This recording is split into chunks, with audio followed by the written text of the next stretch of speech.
Education. Funding's largely a state issue, but in D.C., who would be a better senator for our kids' future? Bill Nelson, Rick Scott. You play a role. You're going to play Rick Scott in the red corner, Bill Nelson in the blue. 90 seconds on the clock. Go. Numbers don't lie. Look at K through 12 funding under Governor Rick Scott.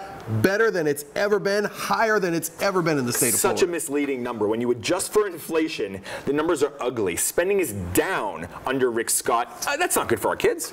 I tell you what, there are plenty of data and studies out there that show that more money does not necessarily equal a better education. Let's look at some of the other things the governor's done, like charter schools. They've been immensely popular. They've flourished under his governorship, and it gives parents a great option if public school isn't working for them. There are some very good charter schools out there. There's also some very bad ones, okay? And every charter school that opens and takes a kid away from a public school takes money out of the public school coffers that they need to educate the majority of our kids. That's not good. Florida public spending right now, 40% lower than the average state in our country. You talk about the kids. What about keeping the kids safe? The governor, in response to Parkland, has made schools safer, far safer than they ever have been.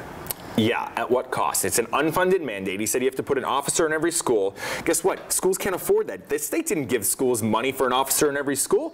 The schools right now are worrying about cutting teachers and counselors and education budgets to fund his mandate. One other thing you'll hear from the governor as he makes this run, higher education. The funding also at record high levels. Degrees are coming out like crazy. This is something that we can expect to hear him running a lot on in this Senate race. That is the last word in the segment, but 7 more months of this kind of debate you guys all get to look forward to. Well, to see where the candidates stand on guns and jobs, you can check out Noah and Phil's stories right there on our website at WTSB.com.